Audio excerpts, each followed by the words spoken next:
En veruleikin ekki þessi. Veruleikin sá að stór hluti þess fólk sem kemur frá meginlandslöndunum að ekki aðlagast í Bandaríkjunum. Sómalski minnihlutin þar. 70% þeirra tala ekki ensku. Þetta bara þvæla. Þessi fallega hugmynd að við tökum á móti fólki sem í neyð. Það kemur til okkar og smám saman verður það Íslendingar en með sínum sérkennum. Svo ekki raunin. Þau verða aldrei Íslendingar. Þau verða bara Sómalir á Íslandi. Í Danmörku 88% atvinnuleysi hjá sómalska minnihlutunum þar. Tölurnar svipaðar í Svíþjóð og þau eru búin að vera þarna í áratugi og þau eru bara opinberu framfæri. Ég veit sem að tölurnar á Íslandi eru svipaðar. Meina það hlýtur að vera. Og það nákvæmlega sem mun gerast hjá íslenska vinstrinu. Ef þeir gera ekkert í þessu, þá mun þessir flokkar hverfa. Ég veit nákvæmlega hvernig þetta myndi fara ef þetta fari í kosningu. Ef spurningin vilt þú sem Íslendingur búa við þetta ástand? Það bara komið fólk og sem bara hefur engan áhuga að verða svo við og mun vera mjög líklega að lifa á félagslega kerfinu alla hunds og kattatíð. Ég veit alveg hvernig slík kosning myndi fara. Hvað heldur vinstri að þetta fólk ætla að fara að kjósa í næstu kosningu? Þeir að fara að kjósa miðflokkinn og þetta hópurinn sem að vinstrið hefur alltaf verið að miða meira og minna við. Við ætlum að standa með ykkur, segir vinstrið, en þau gera það ekki. Þetta þorskur. Þetta Steinbítur. Já, þetta ógeðslega gott. Fáðu þér Steinbít. Hann langbestur. Hann bestur. Já, ég veit það. Ísu Steinbítur, ísu harðiskur, ég hef aldrei skilið það koncept. Nei, ég líka með ísu. Já, en mér finnst Steinbíturinn betri, sko. Miklu betri. Hann feitur. Já, hann feitur nefnilega. Ég veit alltaf fisk. Hann nefnilega, sko, út af því að ég í samstarfi við þann sem að verkar þetta. Þetta svo dýrt, þetta dýrar kíló og þessu dýrar en kókaín, kíló og kókaíni. Einmitt, en það ódýrar. Þetta kallar kókaín hafsins. En það ódýrar hjá mér. Þannig að takk fyrir að plugga þessu núna svona strax. En hlustendur geta einmitt fengið þetta og séð kjörin sem eru betri heldur en á kókaíni. Hjá mér. Og það hægt að sjá í lýsingu á þessum þætti ef þið hafið áhuga á að nálga. Hvernig finnst þér hann? Hann ógeðslega góður. Ég áhugamaður fisk og fiskmeti og ég stundum undra mig á því að það sé ekki til harðfiskur. Hann yfirleitt transkonar. Það Steinbítur sem mér finnst bestur, svo kemur þorskur sem alveg basic og ísan sem mér finnst svona alltaf í etan og hann fín sem nammi fyrir ketti og eitthvað slíkt. Akkur ekki til harð lax. Já. Laxin feitur, heldur betur. Akkur hefur engum dottið í hug að verka lax eins og Steinbít og búa til, talaði við vinnin hana sem þú vart í, sem díleriðinn. Já, Hrafnadalur. Já, og láta hann búa til harðlax. Ég held ég það hafi verið gott. Já, ég held að það sé alveg þetta að finna út í. Þetta á Vestfjörðum, þannig að hann ætti að hafa aðgengi af eldislax. Kann okkur laxakveikindi, þurrka þau og berja þau og selja þetta. Já. Þetta sé eitthvað svona víkingadæmi. Víkingar lifið á þessu, ljúga einhvern túristum. Já, þú veist, ef þú bætir einhverju víkinga við eitthvað mat, þá það bara seller. Það rétt, sko. Ég ætti kannski bara að kalla það víkingaharðfiskur. Já, ég segi eitthvað svona, berserkja harðfiskur. Þetta fengur sér svona áður að það rann á vígamóður. Já. Heyrðu, Teitur Atlason, þú er kærlega velkominn, aftur. Takk. Svo við rifum nú aðeins upp, sko, við kynnumst á svolítið sérkennilega máta, ekki sérkennilega, við vorum saman á Sprengisandi. Já, og ræða útlendingamálið. Já, sem við ætlum að gera líka í dag. Og þar varst þú svona vinstri maðurinn og ég hafði séð svona eitthvað til þinn á Twitter sem að mér fannst þú vera svona woke á ýmsum málefnum og ég held svona, já, hann verður woke hann líka. Og hugsaði með mér, sko, að ég ætti að vera svona andstæðan, þannig ég kom til sterkt inn þannig þegar við fórum inn til Kristjáns Kristjánsson. En svo varst þú bara sammála öllu. Þannig að þú ert örugglega sérkennilegasti vinstri maður sem ég kynnt allavega í þessum málum. Já, þetta því miður hafa útlendingamálin einhvern veginn verið við í vinstrinum höfum eiginlega gefið þau frá okkur og það alveg brjálæðislegt ábyrgðarleysi að sinna þessum málum ekki betur vegna þess að út alla Evrópu, ég tók nú bara saman að ganni hafa svokallaðir hægri öfgaflokkar ná undirtökunum, en ég alveg á móti því að kalla þetta hægri öfgaflokkar. Þetta eru bara íhaldsflokkar sem eru með fókus á útlendingamál. Í Noregi eru þeir stærstir, í Bretlandi eru þeir stærstir, í Frakklandi eru þeir stærstir, á Spáni eru þeir stærstir, í Þýskalandi eru þeir stærstir, í Pólandi eru þeir stærstir og í Ítalíu eru þeir stærstir og þeir verða stærstir í Svíþjóð. Hvaða bylgja er þetta? Ekki segja mér að allar þessar 100 milljónir, mörg 100 milljónir sem að kjósa þessa flokka séu einhverjir rasistar eða einhverjir útlendingahatarar. Þetta er bara fólk sem að sér samfélagið sitt, að sér miklar hraðbreytingar og þeir vilja hafa einhvað að segja hvernig það þróast. Það hérna Bretlandi, með minna að það hafi verið 2011 að þá hafi komið út nokkrar skoðanakannanir þar sem að var einmitt fjallað þetta hvort að fólk myndi vilja taka á móti fleirum, færrum eða engum hælisleitendum frá ákveðnum svæðum. Þá er það þessi MENAPT-lönd. Já. Og vel yfir helmingur og á sumum svæðum allt upp í 90% sem að voru einmitt á þeim svæðum sko, sem að voru búin að fá mikið fjölda að þá vildu ekki taka á móti fleiri hælisleitendum og vildu að það yrði eins og var hérna kallað zero immigration frá hérna þessum svæðum og þetta var 2011 og þá var einmitt farið í það að sko segja við fólk, já þá þurfum við að breyta viðhorfum þessa fólks. Það þarf ekki að taka mark á þeim, en það þarf að breyta viðhorfum þeirra. Og ég hugsaði með mér, ekki reyndar á þessu tímúti, þá var ég ekki að pæla mikið í pólitík. En þegar maður svona horfið tilbaka, þá hugsaði ég, þetta er sérkennilega afstaða gagnvart viðhorfum fólks, að þeir eru úr í stjórnmálum með öðru, að þín vegferð sé að lagfæra skoðanir fólk sem að þú telur vilja vera rangar. Já, þetta er algjör della. Það á að vera í hináttina. Stjórnmálamenn eiga að endurspegla fólkið, en fólkið á ekki að endurspegla stjórnmálamennina. Það er svona... Og ekki endurspegla stjórnmálamenn, endurspegla þess að stjórnmálamenn vilja þú sér. Já, einmitt, þetta ég er svolítið hræddur við sko að vinstrið hafi bara gleymt þessu og eru bara í hérna gömlu rispuðu plötunni og talandum hérna að það við erum að gefa hérna fátæku fólki tækifæri á betra lífi og við könnumst við þessa möntru en veruleikin er ekki þessi. Veruleikin er sá að stór hluti þess fólk sem kemur frá MENAPT-löndunum það er ekki að aðlagast og ég verð að segja þetta aftur það er ekki að aðlagast. Það myndar hliðarsamfélög í Bandaríkjunum er sómalski minnihlutin þar 70% þeirra tala ekki ensku. Þetta er bara þvæla. Þetta gengur ekkit upp. Þetta var ekki hugmyndin okkar sko. Og það var heldur ekki saman. Hugmyndin var svo, þessi fallega hugmynd að við tökum á móti fólki sem er í neyð. Það kemur til okkar og smám saman verður það Íslendingar en með sínum sérkennum. Svo er ekki raunin. Þau verða aldrei Íslendingar. Þau verða bara sómalir á Íslandi. Eða hvað sem er. Ef að vinstrið ætlar að svara þessu almennlega, þá verður það að koma með lausnir til þess að aðlaga þetta fólk. Að gera það meiri þáttakendur í samfélaginu.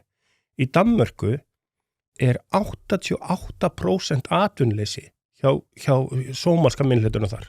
Tölurnar eru svipaðar í Svíþjóð. Og þau eru búin að vera það í áratugi. 12% vinna. Og þau eru bara opinberu framfæri. Ég veist sem að tölurnar á Íslandi eru svipaðar. Það hlýtur að vera. Þessi þáttur er í boði Þorgrímsson & Co. fyrirtæki sem að flestir í byggingabransanum þekkja vel og það er ekki af ástæðu lausu. Ef þú ert í einhvers konar verkefni, hvort sem að það er smá heimaverkefni eða stærri framkvæmdir, þá er þetta einfaldlega staðurinn. Þeir eru með allt frá veggefnum og loftefnum yfir í gólf, klæðningar og alls konar sérhæfðar lausnir sem að gera lífið þitt einfaldara. Ég hef sjálfur verslað við fyrirtæki gegnum tíðina einmitt til þess að finna lausn við hljóðeinangrun sem er líka ástæðan fyrir því að hljóðvistin hjá mér er eins góð og raun ber vitni. En það sem að kannski skiptir mestu máli er að þegar þú rennur við í Ármúla 29 þá færð þú alvöru ráðgjöf, ekki bara einhverja vöru, heldur hjálp við að velja það sem er rétt fyrir þig hverju sinni. Eins og segi, staðsettir í Ármúla 29 í Reykjavík en senda allt land. mjög þægilegt, kíktu á thco.is eða thoughtco.is og skoðaðu úrvalið. Já, ég var að tala um þetta við Diljá Mist Einarsdóttur og þá vorum við að ræða keimlík mál sko, og hún var að segja að við þurfum að fá gagnagrunn þetta og ég sagði við henni að já, röglega flott að fá gagnagrunn, en ættum við að gera ráð fyrir því að tölunar séu frábrugðnar því sem að gerast á öllum Norðurlöndunum? Svarið við því nei? Nei, einmitt, ég held að sé mjög svipað. Ég held að sé óskup svipað.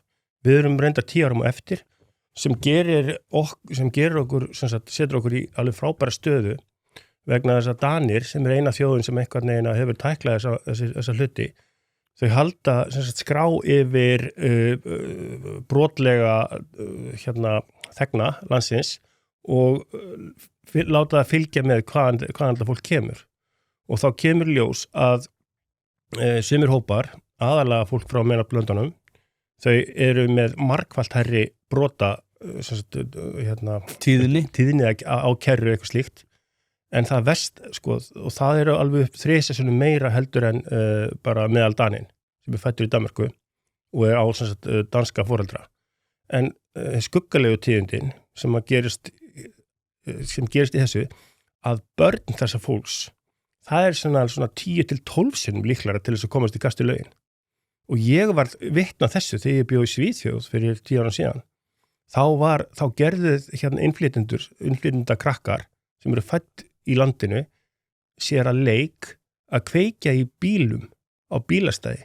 Ég er ekki að tala um 1 eða 2. Þið kveikti í svona 100 bílum. Kvöld eftir kvöld, þá bara loguðu bílastæði við fjölbýlishús í Malmö og löggan var algjörlega ráðþrota. Og það veit enginn svo sem okkur þetta gerist, en þetta voru snarvitlausir krakkar og það réði enginn við þetta og það vissi enginn hvað átt að gera, þetta bara gerðist. Ég og nú náttúrulega talandi þróun að þá sjáum við ákveðið óþol hjá Íslendingum og reyndar erlendum hópum líka sem að eru frá Schengen-svæðinu, það er að segja sem eru frá svona Evrópu og annars staðar og svona vestrænum ríkjum, að það er að myndast gríðarlegt óþol. Ég veit það. Og ég einhverjum leiti sko var þetta fyrirsjáanlegt, samt sem áður er þetta að koma fólki á óvart.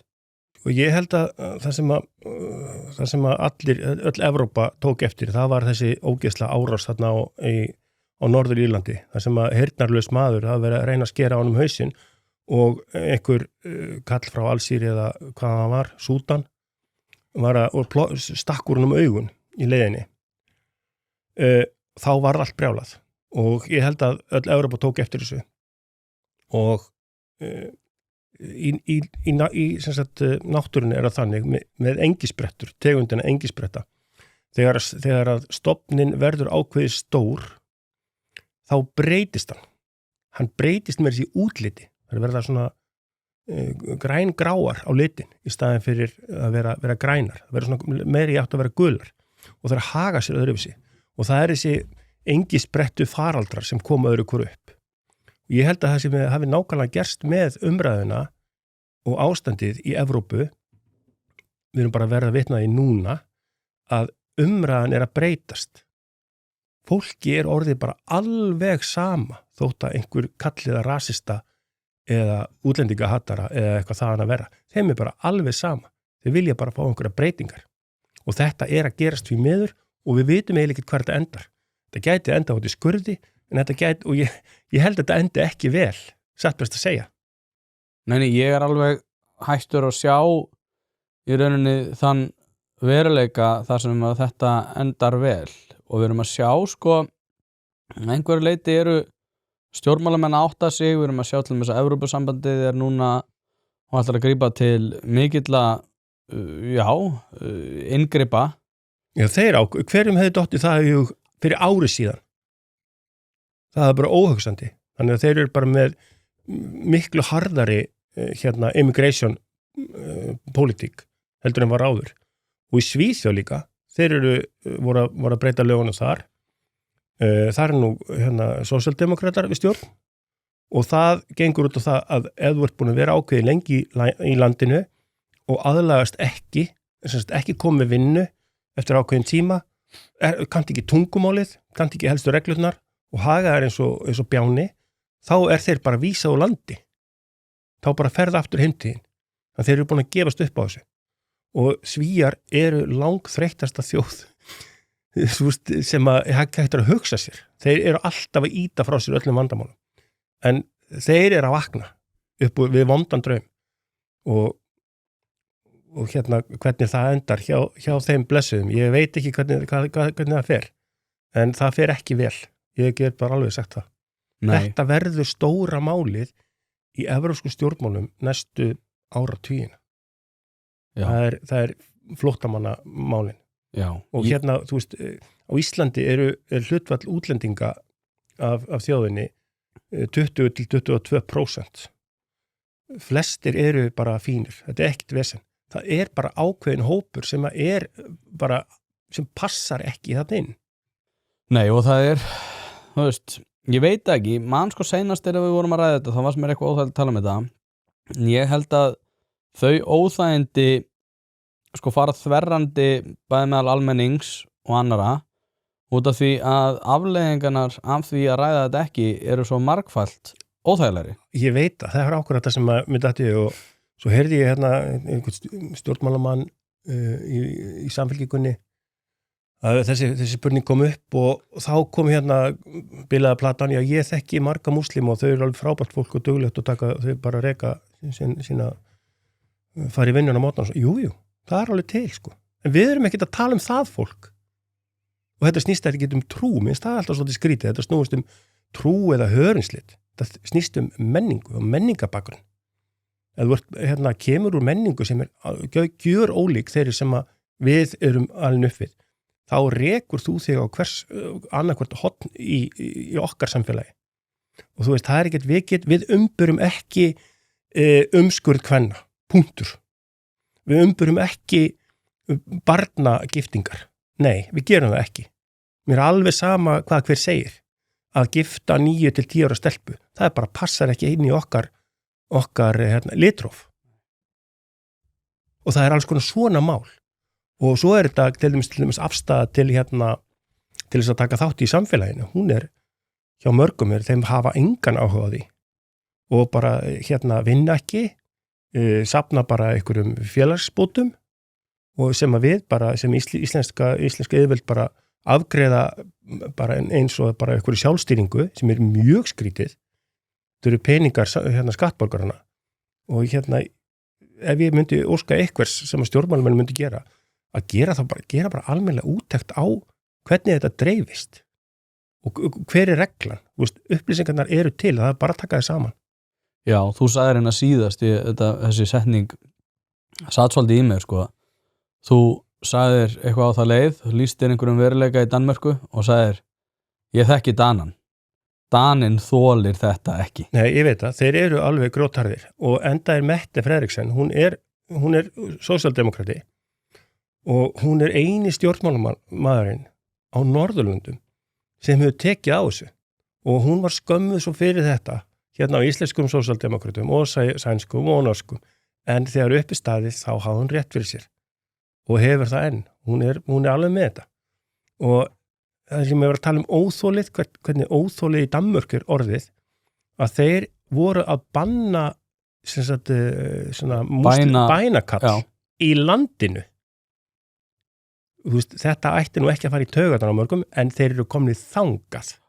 Þeir bara þolið ekki lengur og þeir segja að þú vilt endilega heyra bænakall á mótnana, þá skaldu bara flytja til Islamabad. Nei, ég meina fyrir, eins og þú varst að segja sko, fyrir kannski ári tala nú ekki fyrir 10 árum hafði þetta þótt einhver svona rasísk blætis áróður.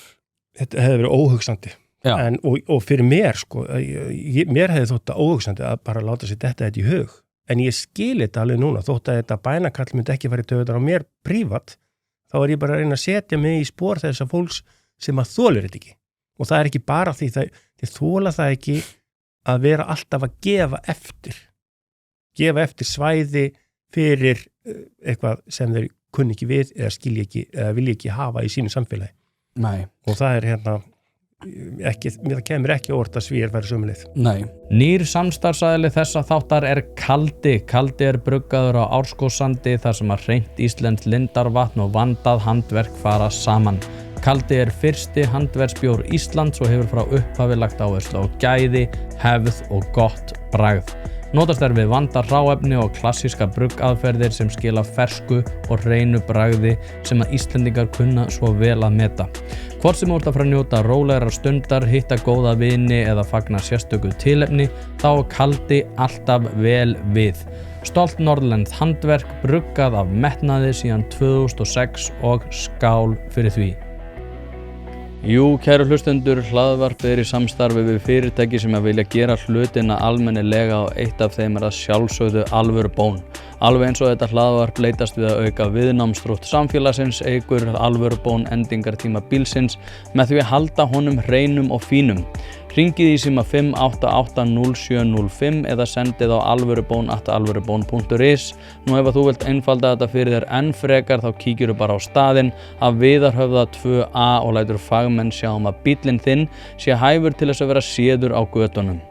Og núna þekki ég hælisleitendur. Ég var alltaf að reyna að hugsa hvernig finnum við farsæla lausn. Út af því að þeir sem hafa komið hérna sem ég þekki eru vinnandi og hafa stofnað fyrirtæki og gert bara sitt vel. Og ég veit að þeir myndu ekki þóra að tala það opinberlega, en ég veit alveg að samlandaðir þeir að fara mjög mikið í taugarnar á þeim. Ég veit þetta líka. Já.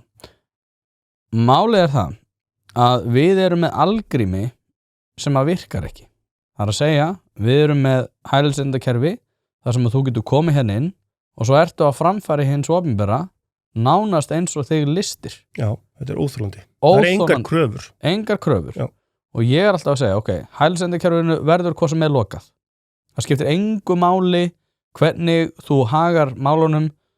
Fólk mun fá alveg upp í kokaðu þessu og mun kjósa bara, þetta verður svona single issue kosningamál. Þar sem bara fólk fer inn í kjörklefan, alveg saman hvort það sé vinstra megin, hvort það sé hægra megin, hvort það sé einhverja frjálshyggju megin, hvort það sé best svona eins og flokku fólks fyrir öryrkjum eða eitthvað þannig. Það mun ekki skipta neinu máli, því þetta verður eina sem verður kosið Þetta er það. Þegar að það er ekki langt í það.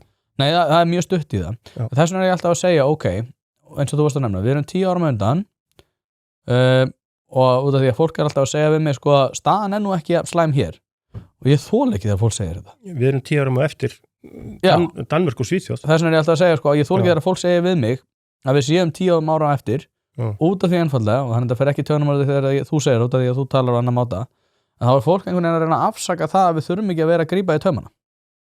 Við erum akkurat að grípa í taumana núna. Nákvæmlega. Akkurat núna. En svo ég klári punktinn að ég er alltaf að reyna að hugsa, ok, praktísk mál, hælisleitendakerfinu verður loka alveg sama hvað stjórnmálamönnum og aktivistahópum finnst. Það bara fólki mun kjósa það yfir sig, alveg sama hvað það kostar. Af hverju erum við ekki að bara, ef þú sækir inn hæli, að þá færð þú 2 mánuði á framfæri, en svo þarfst þú að vera bara búin að koma þig fyrir. Þetta myndi valda því að þetta myndi leysast á örskot stundu. Ég get bara sagt þér að ég var með tölur hérna yfir þetta að ég var nú aðeins að undirbúa mig undir þetta hennan þátt hérna að í Svíþjóð þá var voru umsóknir um hæli árið 2018 til 2022 þær voru á bilinu 25.000 til 17.000 á ári. Núna í ár er það 5.000. Þetta er bara þetta er pólitísk ákvörðun. Þetta er ekki eitthvað, þetta er eins og veðrið sem við ráðum ekkert við. Að þeir sjá það, að hælisleitinir sjá það bara, það er betra að sækjum í þessu landi heldur en þessu landi. Þannig að Svíarnir, þetta virkar. Það er hægt að beita pólitíkinni sem tæki til þess að snúa þessu við. Og ef ég ætti að tala inn í vinstrið, þá myndi ég segja, það þarf að stoppa hennan straum til landsins og það þarf að einbeita sér að því fólki sem hér er nú. Það þarf bara að spyrja það í spurninga, viljið vera hérna? Ef þið vilja, þá eru við velkomin. En þið verðið að bjarga ykkur. Þið verðið að geta séð ykkur farborða. Já, það er eitt sem er jafnvel enn mikilvægara í þessu, sem er að spyrja, viljið þið vera hérna út af því að hérna þýðir Ísland Já, það er okkar menning sem að grunnundirstaða þess að velmegun á annað borð fyrir hendi það að við getum verið að halda uppi fólki sem hjálpaþurfi grunnundirstaðan fyrir því að við erum með mikið félagslegt traust við erum með félagslegt taumhald sem byggir á viðhorfi gagnvart konum viðhorfi gagnvart ýmsum þáttum samfélagsins það ástæðan fyrir því að við erum með skilvirkt kerfi sem að kemur með peningin í ríkiskassan ef að við förum að grafa undan því þá Ísland bara farið ég vil ekki sjá þannig Ísland ég vil bara sjá örugt og gott Ísland þar sem við höfum svona auga með hvort öðru svolítið var þetta það sem móti segja með reglutan og svona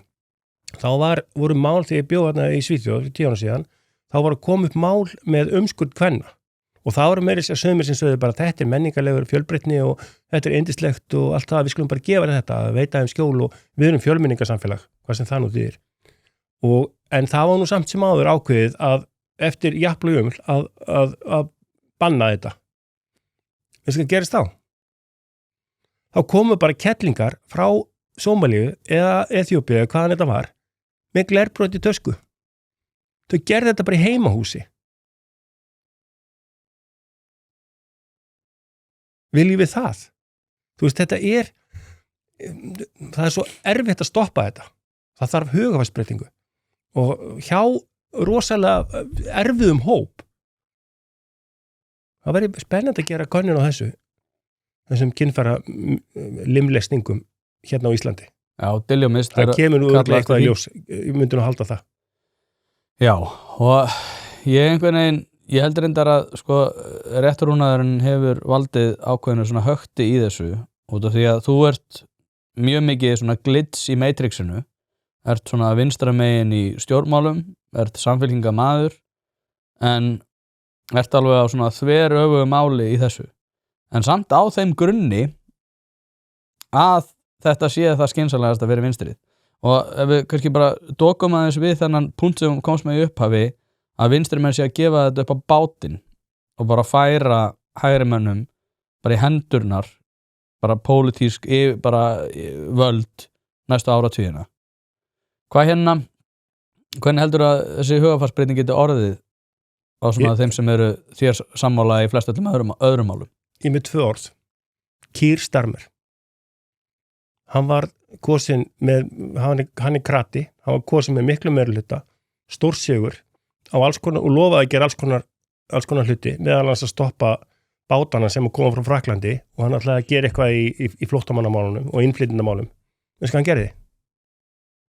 Nei Ekkert hann gerði ekkert þess vegna veit ég ekki hvað gerði ég veist ekki hvað var að fara að koma það það sem hann gerði ekkert og þess vegna að sópast undan honum traustið og það nákvæmlega sem mun gerast með hjá íslenska vinstrinu ef þeir gera ekkert í þessu þá mun þessi flokkar hverfa því þetta stóra málið næstu áratugina hvernig við tæklum okkur í gegnum þessar áskoranir og það alveg hægt að finna lausnir við þessu það þarf ekki annað en að horfa bara til Danmörku hvernig fóru þeir að þessu og þeir að ná tökum á þessu þótt að þeir gripu svolítið sent í taumana í þessum málum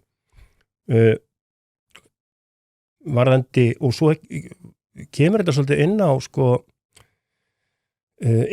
stjórnmála inntak vinstrisins og í mínum huga þá það bara svolítið í uppnámi ég held að vinstri þarf að finna sér eitthvað inntak að nýju við erum með kannski vegna þess að okkur hefur gengið svo vel við höfum skapað hérna flott samfélag á Norðurlöndum til dæmis það sem sannarlega trygging samfélagsleg trygging það heilbrigðiskerfi og við erum með alls konar apparat sem að grípa inn í þetta mættu að vera betri en þú veist það eitthvað takmörk fyrir öllu þegar þið vantar baráttumál þá þarf þetta að finna þér kannski eitthvað ný og vinstrið svolítið lens í þessu og ég held mér að VG, svo ágæti flokkur hann hvarf nú á þingi og ég held að sé vegna þess að honum vantaði pólitískt inntak það var ekkert eftir þeim datt ekkert í hug það eina sem þeir gerðu sem var alveg agalega vont þeir bara héldu gáttunum opnu fyrir flóttafólki, þau heldur það sem var einhver sérstök vinstri stefna að opna landamærin og sjálfstæðismenn voru alveg brjálæðir. Svo númer 2, þau vissi ekkert hvað að gera, lengja fæðingarólof, eins og það sé einhver sérstök vinstri stefna, og númer 3, styrkja samtökun 78. Þetta ekki pólitík, þetta bara eitthvað viðbragð við einhverjum áskorunum og þau enda þurrkust þau út af þingi út af þessu. Þau voru ekki með neitt inntak. Ef þú fylgist með til dæmis nú að vera að mynda stjórn í Danmörku fyrir nokkrum dögum síðan, þá allt í einu kemur ljós að sænskir kratar ætla að víkka út tryggingakerfið, þau ætla að gera tannlækningar ókeypis, það sé bara falli undir lækningakerfið. Hérna erum við að tala vinstrimennsku, þetta kann ég við. Það ætla bara að stækka þetta. En það meiri þjónusta. En mandefin sá samt sko að núna ég mikill frjálshyggjumaður, þannig að þú ert ekki beint að tala inn í mín helstu hugðarefni, en ég aftur á móti til stjórnmál vera átakavettvang að skilyrði fyrir stjórnmálum átök sem gott, málefnileg átök. En hins vegar þá verður, út af því að núna erum við að sjá að velferðarkerfið hagnýtt af þessum hópum í miklu meira mæli. Einn sem að var að taka saman tölur, með minnir að hafi verið í Þýskalandi, að þá var einmitt, út af því að þú talaði sómaláðan, þá minnir mig að hann hafi verið að tala þá, að sómalar nota árlega 86 sinnum meira af heilbrigðis- og velferðarþjónustu heldur en hefðbundin þjóðveri, sem að þýðir það að yfir ævina, ef við miðum við 86 ára meðalaldur, sem hann reyndar ekki einu sinni, að þá einn sómaliða meðaltali í Þýskalandi að nota velferðarkerfið og aðra þjónustu jafn mikið og einn þjóðveri gerir alla ævina árlega. Já, þetta hefur alls konar birtingamyndir, það sem þegar þessar ólíku mynd, þegar við að taka, þegar svona ólíka menningar hittast, auðvitað hefur eitthvað birtingamyndir. Í Bretlandi, það náttúrulega agalegt að segja frá því, en til dæmis bara í pakistanska minnihlutunum þar, sem eru 3% þjóðarinnar, fæðingargallar hjá þessum hópi fer yfir öll velsæmismörk. Það vegna þess að það er svo algengt að systkinabörn sé að giftast. Og ég fór að skoða tölur þetta, í Pakistan eru 60% allar hjónabanda milli systkinabarna. Í Bretlandi það 70-75%. Þeir eru harðari, sko. Við erum Pakistanar, við bara höldum okkur við okkar síðu og trú. En þetta kostar breskt samfélag milljarða punda á ári. Af því að þetta er svo erfið case, þetta er mjög veikir einstaklingar sem fæðast. Já. Og það að ég sé að tala þetta, það hefði verið óhugsandi fyrir árið síðan. Já. En svona nánast óhugsandi í dag, en svona eru tölurnar. Lesiði bara tölurnar. Það eru, ég held að séu samkvæmt Lancet, ég var að lesa Lancet. Það eru 3% líkur á einhverjum fæðingargöllum bara hjá venjulega fólki, bara norminu. Í hóp Pakistana þá tvöfaldast þessi tala. Já, ég skoða þessa tölur eitthvað sjálfur og ég heldur þetta að tala með heilbrigðiskerfið. Þetta er svona einn angi af þessu. Við erum ekki að segja þetta á Íslandi.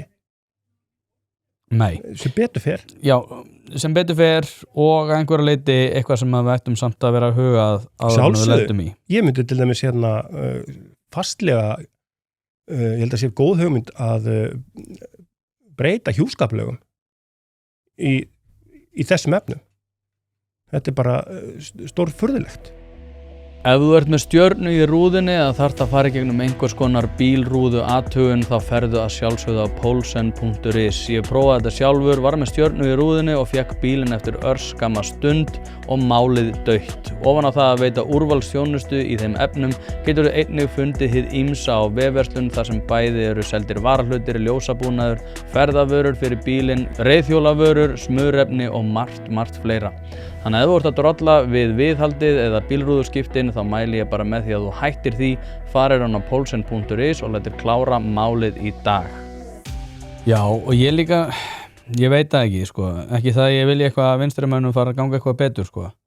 En ég held að vandinn sá, sko, að þetta verður þverpólitískt mál eins og ég var að reifa áðan og þetta náttúrulega eitthvað sem að Paul Collier skrifar í Exodus, þar sem hann að fara yfir töluleg gögn það hvernig breskt samfélag hefur þróast á undanförnum árum og það bara satt best að segja svolítið ískyggilegt út af því að þetta hefur líka áhrif á félagslegt traust sem grunn undirstaðan fyrir því að við á annar borð erum með verðmætasköpun og mér finnst þetta hægri menn líka svo ég taki nú líka hans þeim það hefur pínu farið í töðun af mér hversu mikið það hefur verið til umræðu að bara kauphöllin eigi einhvern veginn að segja okkur til það hvernig samfélaginu vegnar og hvernig það mun koma til með að þróast og auðvitað það einhver ákveðin markar verðmætasköpun en ef við missum þetta félagslegt traust þá skiptir engu máli hvort að við séum með 10% fyrirtækjaskatt eða 20-30% Einmitt. Út af því að þetta ekki í lagi sko. Já, þetta ég held að þetta sé raun og veru spennandi tímar fyrir stjórnmálin að díla við en að loka augunum fyrir þessu fáránlegt það bara, þá færði engin atkvæði ég vil taka sem dæmi þar sem ég bý, það allt í einu byrjað að vera því að fólki byrjað að vaða í ruslatunnar mína og okkar í hverfinu og leita að dósi með einhverju svoleiðis og mér finnst þetta óþolandi ég vil ekki hafa eitthvað fólk rótandi í ruslinu mínu og einhvern tímann kvartaði ég verið svo einhverju íbúðasíðu og uppskar náttúrulega mikla skammir að ég væri svo vondur við að fátak líka eða eitthvað en þú veist, ég held að svo afstæða sé að breytast ég held að, og ég sá bara held í síðast í gær þá var einhver manneski, einhver kvenmaður að róta í ruslinu mínu og hún var með lítið barn með sér en svona vil ég ekki sjá við dílum við okkar vandamál öðruvísin en svona Já Hvað þú hvað það við? Já, og þú veist að tala félagslegt traust ég vil búa í samfélagi þar sem fólk þarf ekki að róta í ruslatunum annara ég vil að kerfið grípi þarna inn Já Hvað þú? Já, líka margt í þessu út af því að það var líka svo góða punktur í út af því að þú ert að tala svona ekki beint þætti sem að varða við lög heldur bara svona ákveðin norm og ákveðina siðavenjur sem að okkur þykir bara svona við myndum aldrei hugsa skilur við ætlum að vera að setja lög þetta Já, það til lög þetta það bannað að róta í rust þegar löggan ég að tala að þú hringir ekki lögreglun út af Nei, maður gerir það ekki en löggan þarf leyfi til þess að róta í ruslinu Já, en punkturinn minn sá sko að út af því ég var að tala þessa bóka Exodus þar fjallar hann einmitt þetta líka sko að það sem að þú varst að tala með Bangladesh og hann einmitt segir að með klæðaburð kvenna að þá líklegra að fólk frá Bangladesh í Bretlandi ríkhaldi í siðavenjur kvenna gagnvart klæðaburði heldur en í Bangladesh Já, ég veit, þetta ekkert skrítið til dæmis Íslendingar á Norrlöndum, þeir róta sér saman og þeim finnst bara gaman að vera við erum Íslendingar, alltaf svona, þetta skiljanlegt en það er annað mál varandi samfélagi sem að breytast hratt núna þessi ruslarótarar sem að tiltölulega nýjanlegt fyrirbæri eftir því sem best veit þá voru alls konar kirkjur og hjálparsamtök, þau voru með það sem frískápa það sem fólk og fyrirtæki gátu sett upp bara mat sem var í lagi, sem var að renna út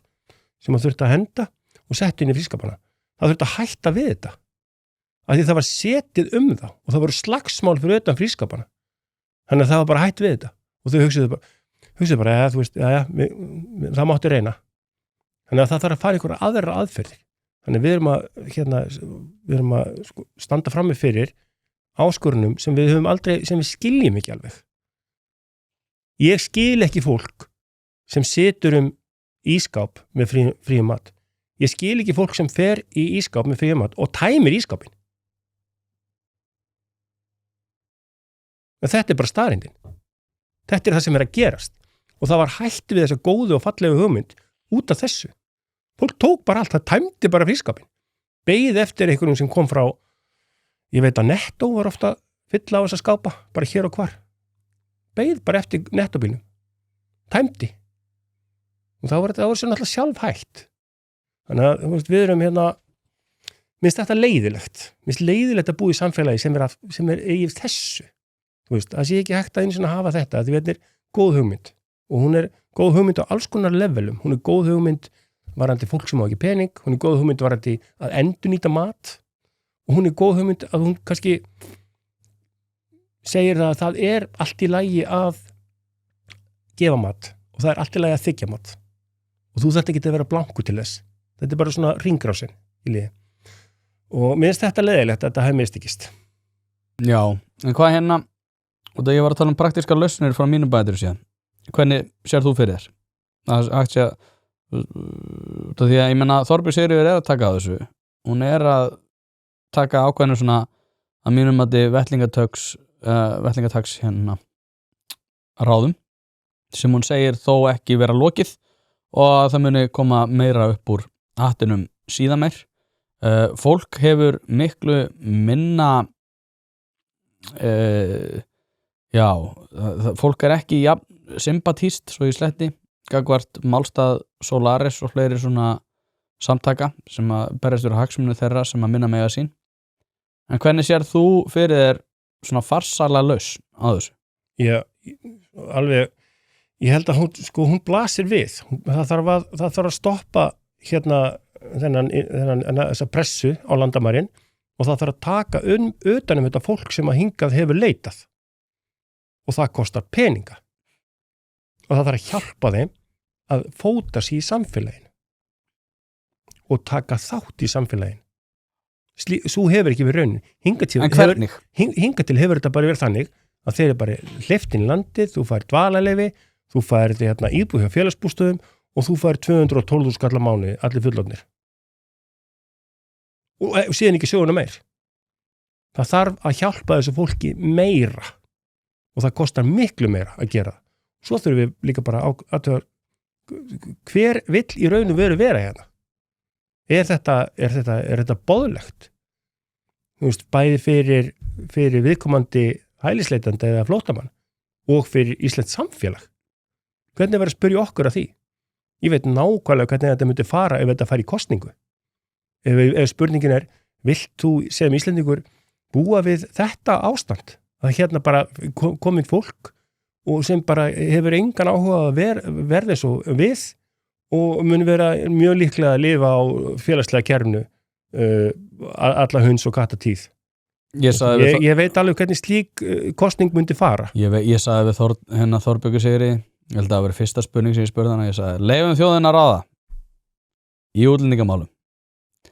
Og þá fór hún það, nei, það var í síðustu kosningum, þá var nú búið að kjósa þetta og þar að leiðandi lýðræðislegur vilji fyrir hendi í þessum málum og ég bara ég veit ekki, svo þetta svo fyndið sko, ég ætla ekki að segja ég geti lesið hugsanir Þorbjörgu Sigríðar eða annarra ráðherra eða annarra vinstrimanna, en ég aftur á móti, ég man eftir því, ég var með strák sem er vinstrisinnaður. Við vorum í Nörrebró, Danmörku, vorum með bjór og ég var að segja að mjög óeðlilegt hvernig ástandið er orðið þegar Rasmus Paludan brennir Kóraninn og óeirðirnar í Blóhúsgarden eða hvað sem það heitir verða slíkar að bara samfélagi fer á hliðina einhver kvöld í röð. Það er óeðlilegt ástand í samfélaginu og það var náttúrulega að leysa það bara með því að banna honum að brenna Kóraninn og ég bara það er sjónarmið. En aftur á móti þá búið við þann veruleika að trúarleg málefni eru orðin að mjög íþyngjandi samfélagslegu verkefni þegar einhver átök eiga sér stað. Það er ekki gott til lengdar. Síðan tala ég við hann bara fyrir ekkert svo löngu og þá var hann einmitt búin að snúa við sko. Þá var hann orðin þessi Dani sem er komið algjörst óþol gagnvart þessu. Já. Og ég er alltaf að reyna að hugsa sko að út af því að þegar maður tala um vinstrimenn í dag að ólíkt þér að þá eru þeir á sömu skoðun og þú en þeir myndu aldrei einhvern veginn þora að bera hann á borð sko. Já, þeir eru bara að taka Mette Frederiksen sér til fyrirmyndar.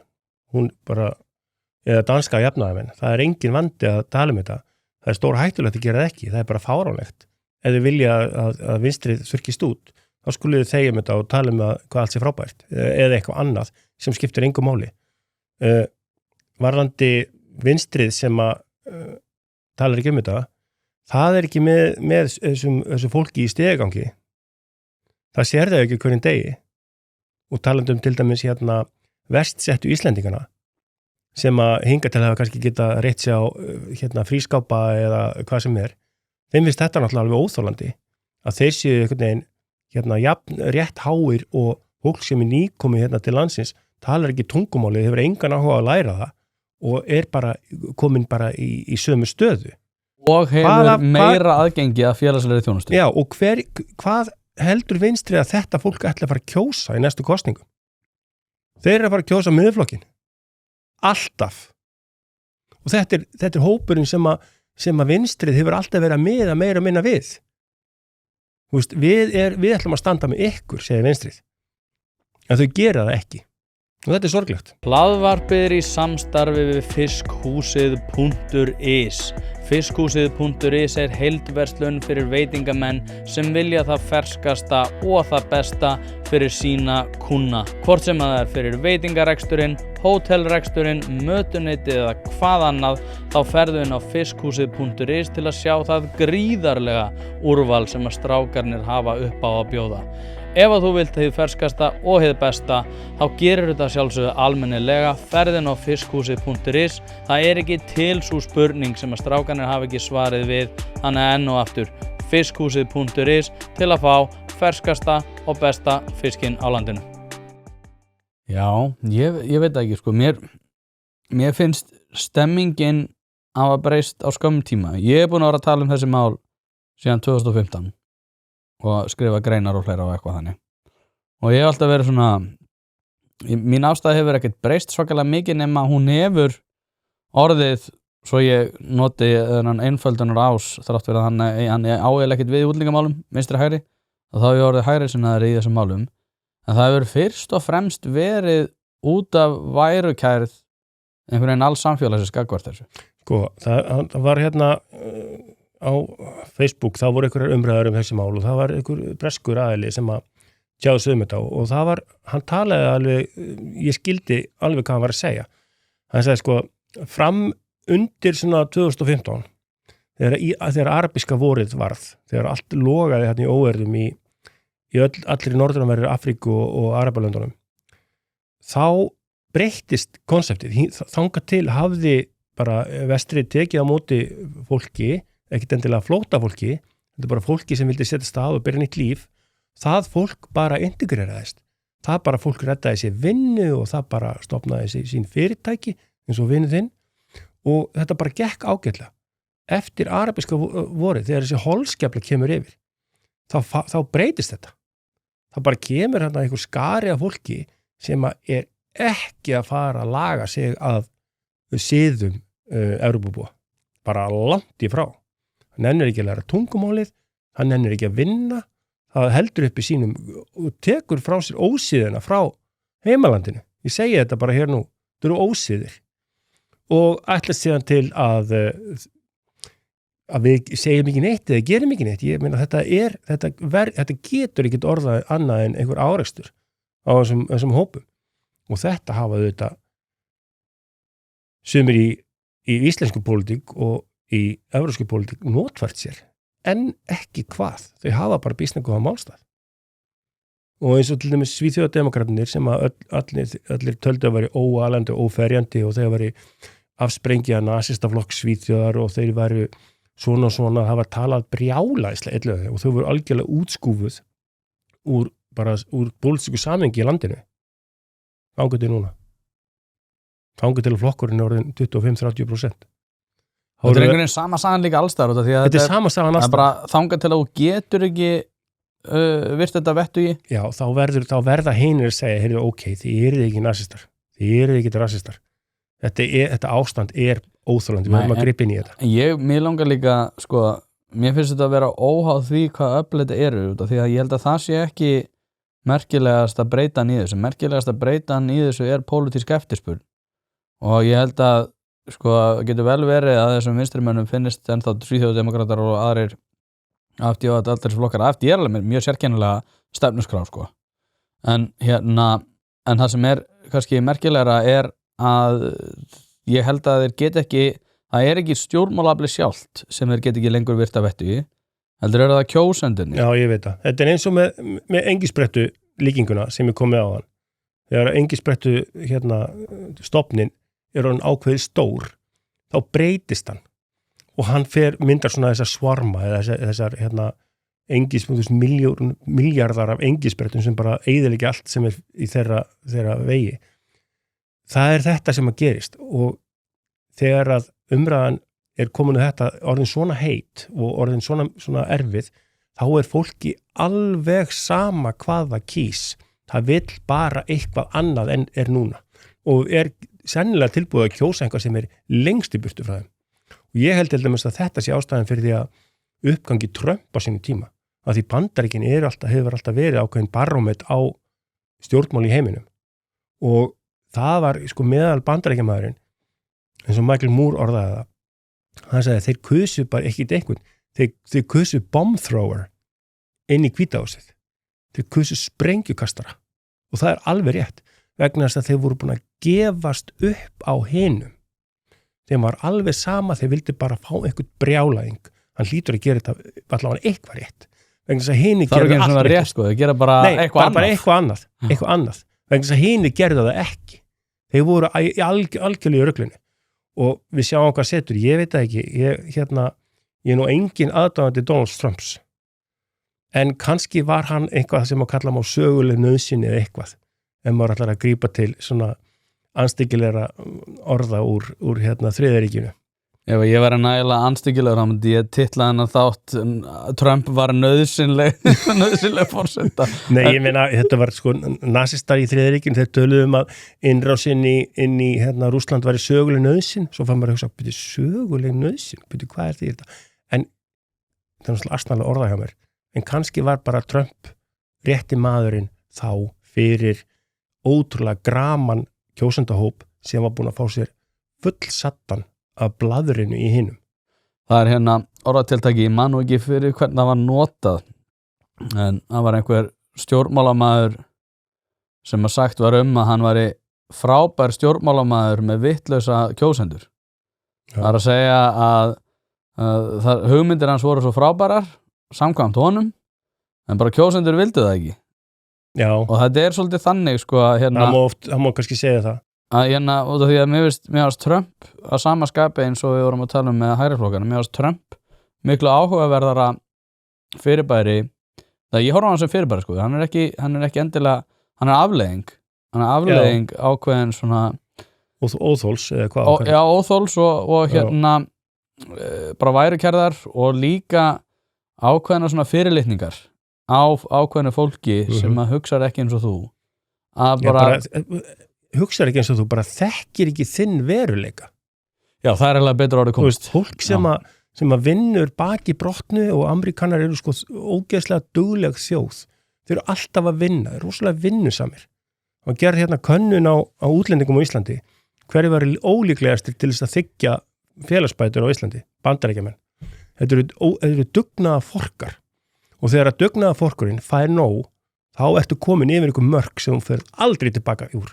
Og það held ég að það sem hefur svolítið gerst í bandarískum stjórnmálum, þeir bara gáfust algjörlega upp á þessu. Og ég held að vinstrið mun aldrei jafna sig á þessu.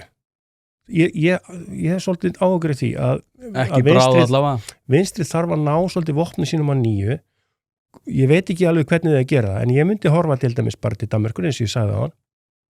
Og það má styrkja það kerfi sem við erum með nú þegar, en það verður einhvern veginn að slípa þau til og það þarf að hjálpa þessu fólki sem að hingað hefur leitað í neyð eða ekki neyð til þess að samlagast okkur og okkar menningu og okkar samfélagi og það kostar peninga.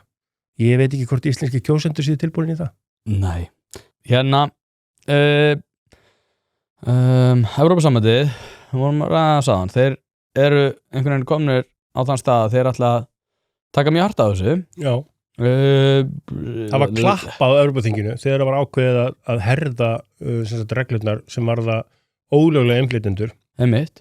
Og ég veit ekkert hvað þú ætlar að kjósa í ágúst eða hvort að þú svona allavega svona þessi óhefbundni krati. Nei, ég vil bara sjá samningin, fyrsta lagi. Já, þú segir já í ágúst. Já, ég gerir það, og það sem ég segja að það sé ekkert að semja mér finnst það ógeðslega dónalegt að segja þetta, vegna þess að ég veit alveg að Íslendingar koma þetta með samningsmarkmið, þess að við viljum að fiskurinn sé undan þeim og viljum að þetta sé undan þeim og svo framvegis.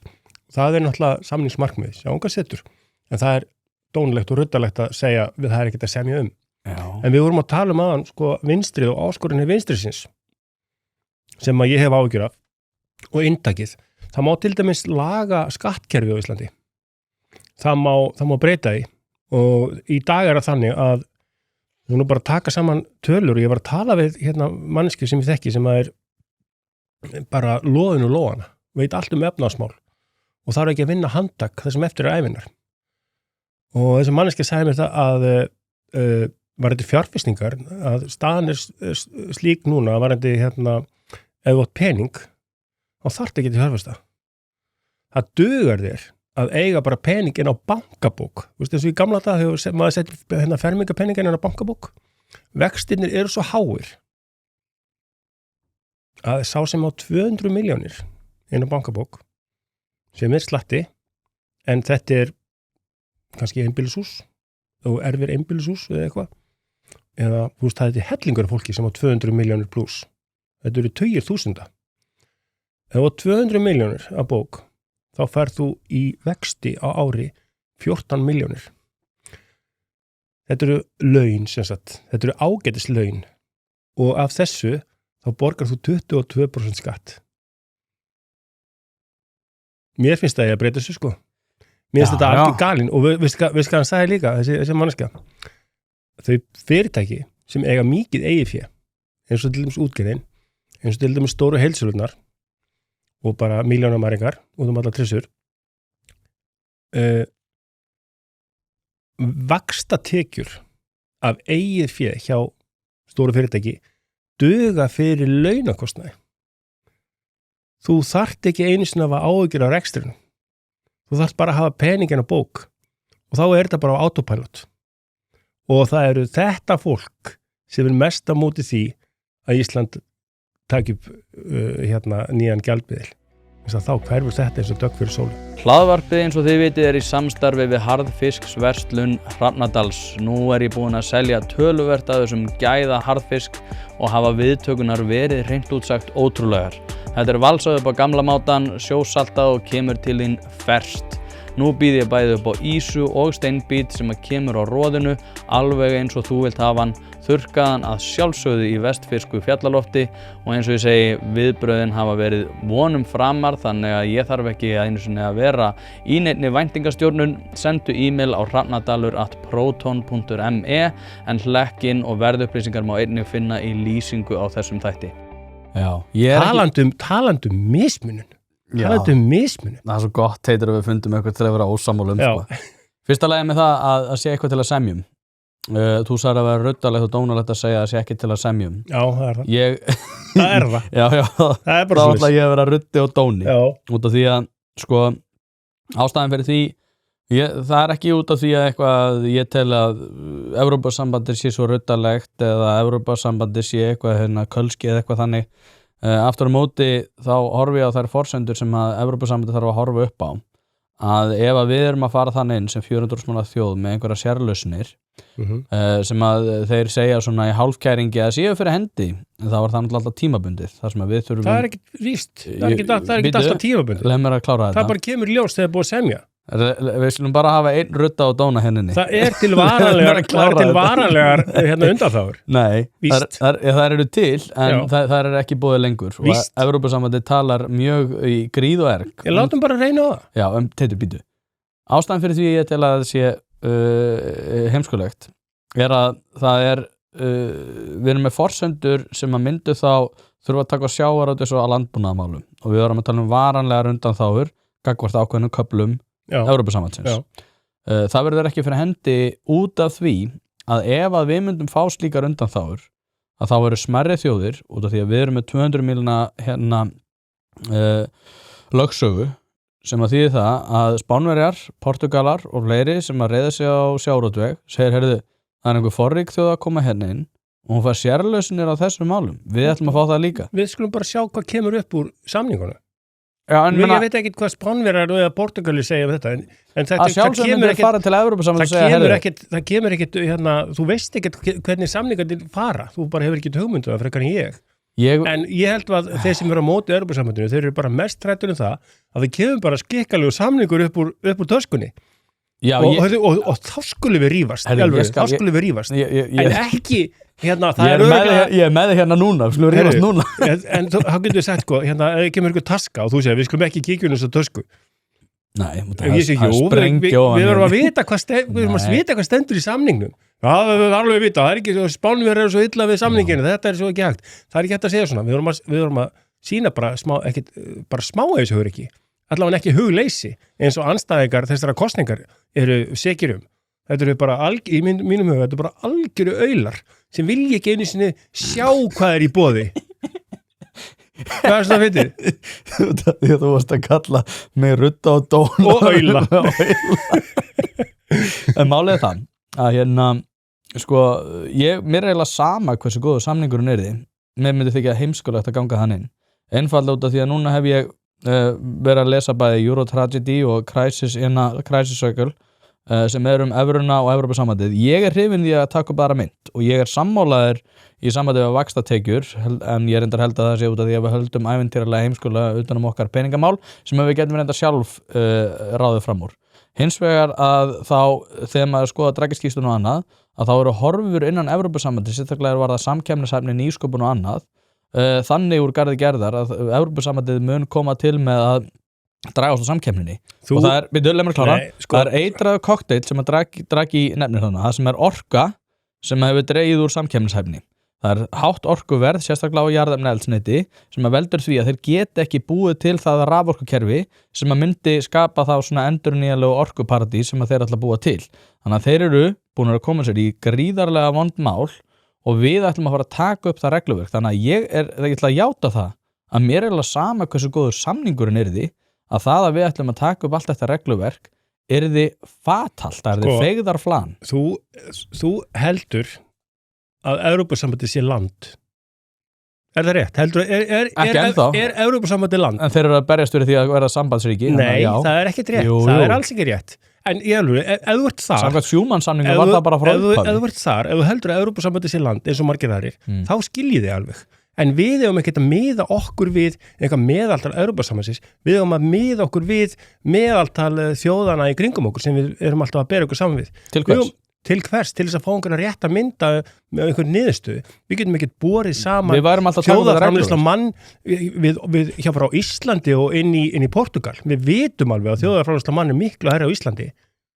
Já. Og að meðaltali í Evrópu, en við vitum eins og líka, ef við myndum bera okkur saman við þessar þjóður sem við alltaf bera okkur saman. En þú átt að vita þetta, það er skrítið að vera að ræða þetta. En hérna, ég veit ekki hvað kemur upp úr þessum samningi, en ég veit það bara að ef að rökin þín eru vegna þess að við það verður hérna Evrópuher og þetta verður sambandsríki og við munum tapa hérna og hérna mun koma hérna vondur kall frá Brussel og stjórna landinu, þá skil ég þig alveg, en ég trúi þig ekki að þú sett svona vitlaus. Nei, ég heldur ekki að segja þetta. Þú varst að segja að Evrópusambandið ætlaði að vera sambandsríki. Teitur, þú varst að segja það bara fyrir 10 sekundur síðan. Ég skal segja, það er samkvæmt Schumann-samningnum. Nei, það er ekkert samkvæmt Schumann-samningum, hann er ekki þannig. Jú, víst. Það var hugmyndin upprunalega að verða sambandsríki. Nei, það var ekkert hugmyndin upprunalega. Og það var maður frá Brussel sem kom til viðreisnar í hérna ég veit bara ýmislegt um þetta mál. Já, ég líka. Við erum kannski verið með aðra. Nei, þetta er ekki rétt sem þú segir. Ég skal segja það sem ég segi og svo segir þú það sem þú segir. Ég skal ekki segja þér hvað þú hefur. Við þurfum ekki að fara í gegnum sögu Evrópusambandsins. Ég veit alveg hvernig hún er sirkabót og hún gengur ekki út á það að búa til sambandsríki eða vera með Evrópuher eða eitthvað slíkt. Það er oft sagt. Sko. Málið er það að mér er alveg sama hversu góða samningur verður. Ef við þurfum að taka upp það regluverk sem þeir sjálfur segja að hafi orðið til þess að þeir eru að dragast á samkeppninni, að þá er það heimskulegt regluverk og þeir voru 95% af heildarframleiðslu Bandaríkjanna langt bil. Núna eru þeir komin í 65%. Meðaltal Evrópu. En okkur miðar ekki við Þýskaland, okkur miðar ekki við Bretland, okkur miðar ekki við Írland, okkur miðar ekki við Svíþjóð. Hagvöxt, já, ég meina 100%. Ég meina þetta eins og segi. Og það líka mjög ruglað með alltaf við Bandaríkin, vegna þess að Bandaríkin eru svo svakalega polarisera samfélag. Það eru svo það er svo fáir, svo ríkir. Þannig að þið verða að tala meðaltekjur Bandaríkjamanna. Það er mjög skakt að dempa því í eina púlju. Það er miklu frekar að tala tíundir, skilurðu? Já, ég fatt að því meðaltöl geta, sko, meðal tekjur Bandaríkjamanna held ég sé eitthvað $70,000 á ári. Samkvæmt þeim sjálfum Pétur, mun þeim ganga betur mun þeim ganga betur að verð á næstu 30 árum. Bandaríkjamannum? Nei, Evrópu. Ekki hugmynd. Nei, en hvað halda þeir sjálfur? Ég veit það ekki. Þeir halda sjálfur að það mun ekki ganga betur. Já, ég veit ekki, sko, meðaltal allra þjóðana í Evrópusambandinu. Nei, framkvæmdastjórn sem hefur verið að láta gera skýrslu fyrir sjálf sig, meðal Draghi og Enrico Letta sem hafa gert skýrslu. Akkur skiptir það ekki máli? Hvernig getur framþróun Evrópusambandsins ekki skipt máli þegar við erum að hugsa að ganga þannig einn? Vegna þess að við eigum ekki að miða okkur við það, við að miða okkur við Svíþjóð, Noreg og Danmörk og Þauland og Írland og Bretland. Til hvers? Ef það er regluverk sem að þeir sjálfur segja að sé vont, af hverju ættu við að vera að hugsa það, að vera að taka upp það að fullu þegar við höfum verið með langbestu bitana gegnum EES-samningin með fjórfrelsið, vörur, þjónustu, fólk og Já, það má vera. Og gjaldeyri. Þannig ertu komið rök, en Evrópusambandið er ekki land. Nei, ég er ekki að segja land. Regluverkið er alveg sama hvar landið er. Af hverju ættu við að vera að taka upp regluverk sem að þeir sjálfur segja að muni verða til þess að þeir muni draga á samkeppni? Hvers vegna? Það bara kemur í ljós. Kannski passar það okkur ekki, en fáum allavega úr því skorið.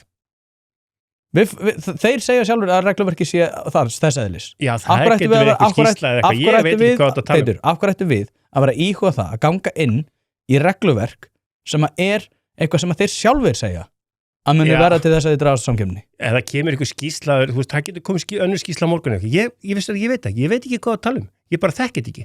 En ég veit bara eitt að Evrópusambandið er ekki land og það er ekki að segja að þegar við erum komin í Evrópusambandið þá erum við bara hluta einhverju landi.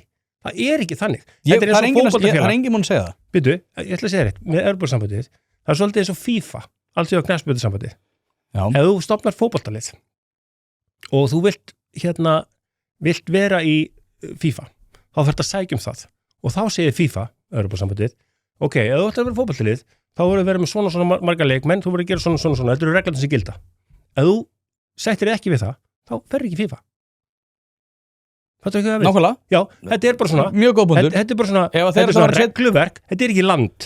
Þetta er bara svona regluverk sem hefur gagnast mjög mörgum þjóðum, mjög lengi og mjög mikið og lyft þjóðum upp úr fátækt og bara inn í velsæld, ótal dæmi um þetta.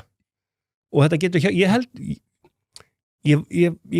ég vona, ég vil bara sjá samningin á það sama við Ísland. Aðild Evrópusambandsins hefur hjálpað rosa mörgum þjóðum og líka svona héruðum, til dæmis Suður Ítalíu, þetta hefur hjálpað Portugal, þetta hefur hjálpað Austantjálslöndunum alveg gríðarlega mikið og lyft þeim upp og alls konar svona héruðum sem hafa verið skilin eftir og svo framvegis. Þetta miðar svolítið við, þetta er svona tekjujöfnunar apparat, það má segja það, og styrkja apparat. Og það sem mun örugglega koma upp úr punktunum sem aldrei að tala varandi mögulega kosti Íslands í Evrópusambandinu, sem ég er ekki búin að gera með hugmynd vegna þess að ég er ekki búin að sjá neitt samning á borðinu, er það að þeir gætu til dæmis tekið alla vegi á Íslandi, af því að Ísland flokkast undir svona óþjált land, þú veist, og vondar samgöngur og vetur og svona. Við getum fengið styrki frá þeim og lagað samgöngur á Íslandi á svona 10 árum. Hlaðvarpið er í samstarfi við heitirpottar.is, hvort sem þið vantar saltvatnspott, hitaveitupott, kaldan pott, sánuklefa eða hvað eina í heita pottinn, þá ferð þú inn á heitirpottar.is og lætur græja þig. Þjónusta og uppsetningum all land og nú er jafnvel hægt að fá sér smíðaðan sánuklefa, þar sem að þú færð sánuna nákvæmlega eins og þú vilt hafa hana. Það er ekki hægt að setja verðmiða á heilsuna eða samverustund með fjölskyldunni og því er mikilvægt að huga að báðu og það er nákvæmlega það sem að heitir pottar.is auðvelda þér að gera.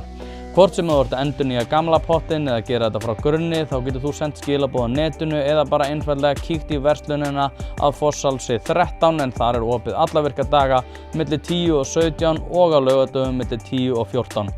Ekki drolla við þetta, þú veist að þið langar í heitan pott og sánu heimtíðin, heitir pottar.is, græja þetta fyrir þig.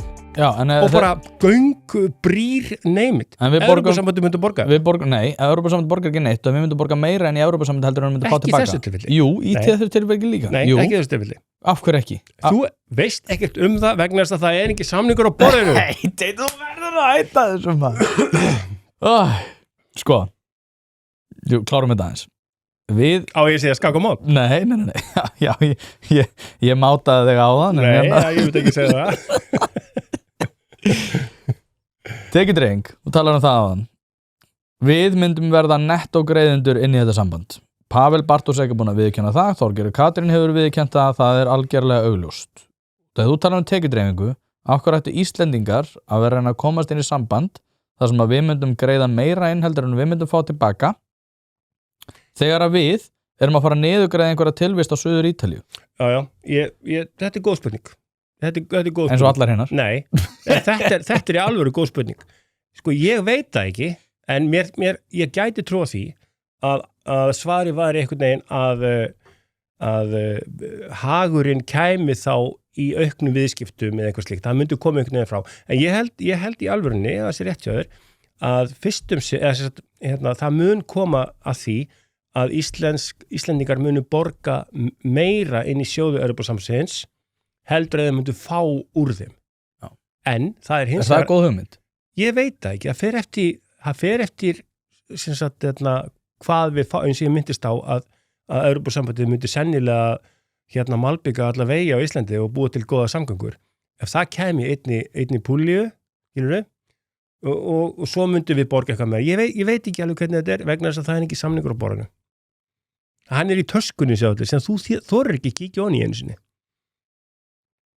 Nei, það er bara, ég held að sé ekki gott regluverk sem verða farsælur. Vondikallinn, vondi andinn. Sko, ég er ekkert þessi brjálæðingur á Facebook sem er að segja að Ursula von der Leyen sé karlmaður eða eitthvað áleika klikkað, skilur við. Ég er bara að segja, minnst regluverkið verða þess eðlis út af Enrico Letta og Mario Draghi sem að gerðu mjög greinagóða skýrslur þetta og þetta er ekki einhver no-name, þetta eru innanbúðana. Ég þekki þetta ekki, ég hef ekki kynnt mér þetta sko. En ég hins vegar veit að ég er ekkert sérstaklega vissum að ég muni kjósa já ef það verður kosið aðild að Evrópusambandinu. Ég á eftir að lesa samningin, ég ætla að skoða hann og það sem aðild er að trufla mig eða bögga mig í þeim efnum, það eru útlendingamálin. Ég á bara eftir að ákveða mig. En þeir eru að dreifa hælisleitendum alla Evrópu? Það bara kemur það upp úr töskunni, sko. Ég veit það ekki. Ég veit að hins vegar að þeir eru eitthvað að taka sjá í Evrópuþinginu og ef það kemur upp úr töskunni að þeir ætla að dreifa eitthvað einhverjum hælisleitendum yfir alla Evrópu, þá mun ég sennilega segja nei. Það er bara rétt að vona. Nei, ég meina, þú veist, ég bara segja það. Vegna þess að ég er ekki búin að ákveða mig. Ekki, þú veist, enda var það stjúpid að við erum búin að ákveða sig eitthvað sem maður veit ekki hvað er. Já, mér finnst bara regluverkið það eina sem skiptir mig máli. Já, það er bara, þetta er punktur sko. Ég hef ekki lesið þessar skýrslu sem þetta svona vitni í og ég hef heyrti tala um þetta áður að þetta sé bara alveg yfirþyrmandi reglu geðviki sem að... Var það þess að þú startaðir samtalið með að segja, það eru ruddar og dónar sem eru að þinni sko? Nei, að vilja ekki, það eru ruddar og dónar sem vilja ekki að kjósa hvort við að fá samvikið ekki. Nei, við erum að fara að kjósa það. Já, og ég vona við segjum nei. Ég mun segja já við því. Já, en það er ekki dónalegt að segja nei. Jú, mér finnst það. Ertu bilaður? Nei, mér finnst það. Þetta er ólýðræðislegasta sem ég heyrti segja. Nei, það er ólýðræðislegt að banna þjóðaratkvæðagreiðslu. Nei, það er ekki að vera að banna það. Þetta er þjóðaratkvæðagreiðslan og fólk ætlar að segja nei. Já, nei, þetta hefur verið að spyrja eigum við að kjósa eða ekki. Bíddu nú við, ertu að segja með það að þeir sem segja að fara að kjósa nei í ágúst séu dónar út af því að þeir eru ólýðræðislegir gagvart bara hinum, bara lýðræðin í landinu. Við auðvitað kjósum við málið, auðvitað gerum við það. Ég held að flestir vilji það. Ég held að verði sagt já, alveg absolutt, sko, ég Nei, nokkuð viss um það. það er ekki séns. Jú, Það er ekki séns. það var gerð könnun ekki fyrir svo löngu og það var engan umræður nema einhverju brjálæði neyjarar og það var held í 46% sem sögðu já, ég vil að þessi kosið þetta. Já. En þau voru ekki að segja já við Evrópusambandinu. Nei. Þú voru að gera greinum á því. Við sem erum að berjast fyrir neginu, við munum pakka ykkur saman. Jú, hefur þessi veðbankanir, þá var hann hérna neyið var í 2,7 sem að því það var mjög hérna ólíklegt og það er komin nýr í 1,5 og jáið er orðið hérna 2,8. Ég sko miða við það að það er eiginlega engin umræða búin að fara framunda nema eitthvað væli í neyinu, bara við viljum ekki að kjósið. Þið á rúf og svona, þið bara komin í sumafrí. Nei, við erum að fara að pakka ykkur saman. Ég veit ekki. Mér finnst það líka bara svo ævintýralega heimskulegt að segja já, sko. Við því að það sé kosið. Nei, mögulega samning. Við erum að fara að kjósa. Já, nei. Við erum að fara að kjósa það. Þið er að segja, við viljum ekki að þið kjósið og fá einhverja 8 milljarða í einhverja aðlögunar hérna styrk frá Evrópusambandinu til þess að skoða þennan. Það er ekki þannig. Víst er þannig. Það er ekki þannig. Við fengum það síðast. Já, það var alltaf tímar. Það er ekki núna þannig. Herru, Guðlaugur Þór var að spurja Kristján Frostadóttir Ég myndi bara frekar spurja anskotan frekar Guðlaugur Þór skoðun hans á Evrópusambandinu. Ég skal segja þegar Kristján Frostadóttir var spurð út í þetta og þá er það vissulega eitthvað sem gæti verið fyrir hendi er þessir 8 milljarðar enn og aftur til þess að vera að aðlaga okkur að Evrópusambandinu ef að við erum að fara að undirbúa það að ætla að takast á við það að fara inn í aldarsamning. Það kemur náttúrulega bara eftir á. Nei, ég held að komur ekki eftir á. Það verður að koma já eða nei áður en einhver aðlögunar peningar komið. Þannig að þú verður ósáttur við það ef að við förum að fá einhverja aðlögunarstyrki áður en að hérna... Mér þetta er óeðlilegt, já. Okay. Mjög. Það verður bara stórfurðulegt. Vegna að svarið er ekki komið. Já eða nei er ekki komið. En mér finnst fáránlegt að standi vegi fyrir því að þjóðin ákveði hvort að hún ætla að kjósa einhvern samning sem er ekki tilbúin. Mér finnst þessi tvöfalda, það er ekki bara, þetta eru 2 varnaglar. Þetta eru 5 varnaglar. Já, ég veit, það eru fleiri. Svo eru alþingiskosningar. Þannig að þú veist, þetta verður brekka en vonandi hérna getum við talað þetta eins og fullorðið fólk og verður ekki eitthvað hræddur við einhverja mögulega samning sem er ekki eins og til. Sko, að ég segja komið fyrst galnast við ykkur Evrópusambandssinnuna. Ég er það ekki, ég er ekki Evrópusambandssinnuna. Að ég segja þá komið fyrst galnast við Evrópusambandssinnuna.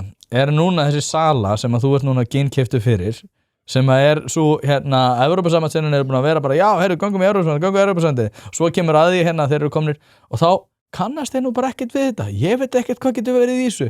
Við getum ekkert sagt hvað er í þessu. Ég bara, þú er búin að vilja ganga þannig inn í áraraðir, svo allt í einu þegar kemur upp á hattinum að við erum mögulega að fara að ganga inn, þá ertu að reyna að fara að selja með það að þú veitir ekki eins og hvað þetta snúist. Hvað kemur þessu máli við? Það kemur öllum málinu við út að við erum sett þetta á dagskrá, við erum sem voru að berjast fyrir því að við göngum hann inn og svo allt í einu þegar við erum að fara að íhuga það að þá koma þeir að segja, ég veit nú eiginlega ekkert hvað er í gangi þarna, við ætlum bara eitthvað að reyna að skoða í pakkan og sjá hvað okkur býðst og eitthvað. Því lík della. Þú ert sammála með hana. Já. Ég hef ekki heyrt þetta, sko. Ég hef ekki heyrt þetta sem út að lýsa. Þú hefur fylgst með umræðum. Ég hef ekki séð það að þeir séu eitthvað lausir í róðinu varðandi afstöðun til Evrópusambandsins, sérstaklega í Viðreisn. Þeim alltaf verið hlindir því. Já. En mér finnst kjánalegt að vera hlindur sambandi eða einhverjum stórum alþjóðlegum samningi og hann liggur ekki eins og borðinu. Þú voru að vita hvað þetta tala um. Þess er svo mikilvægt að fara í þessi viðræður. Til að fá eitthvað án í töskuna, ekki vera hræddur við vonda samningin sem er mögulega í töskunni. Pilsa er ekki eins þegar hún er ekki frá bæjarins bestu pilsum. Það vita það allir sem að hlusta á þetta hlaðvarp að þegar þú ert að fá þér pilsu þá ertu í grunninn að horfa á tvenns konar upplifanir. Það er annarkvort svo ánægja sem fylgir því að vera að borða bæjarins bestu pilsu eða svo vonsvikni sem að fylgir því að vera að borða pilsu sem er ekki frá bæjarins bestu pilsum. Og það vita það í rauninni allir að það er þessar 2 upplifanir sem við erum að horfa upp á þegar við erum að fá okkur pilsu. Því mæli ég með því að þú skellir þessu hlaðvarp í eyrun, farir á næsta sölustað og fá þér tvíhlaupu ásamt einhverju góðu að drekka. Bara sjá samningin. Ég er svo ánægður. Þú er bara hræddur að komi bara ágætis samningur upp á töskunni. Já, ég er hræddur við það. Já. Út af því að það væri alveg saman hversu góðu samningur væri, þá væri þetta heimskulegt að ganga þannig inn. Þú hefur vantalið svo góð rök og aðrir andstæðingar Evrópusambandsins. Thank you. Þið ættið að vantalega að rúlla því upp. Já, ég hef engar áhyggjur af þessu. Já. Þetta við pökkum ykkur saman, sko. Ég held ekki, eins og ég segi, það var engin umræða farin fram, 46% sögðu já, 54 eitthvað, sögðu nei. Það er ofmjótt á mununum. Þetta er alltaf svona, ég er svo ánægður endum að þessu, sko. Þetta var, sérstaklega föstudagur og svona. Við sjáum hvað situr. Það ekki? Jú. Heyrðu, takk aðeinslega fyrir að koma. Þetta var ótrúlega skemmtilegt. Sérstaklega í lokin, sko. Það er svo mikið sammála hitt. Takk aðeinslega fyrir að koma og þangað til næst. Ok, það var.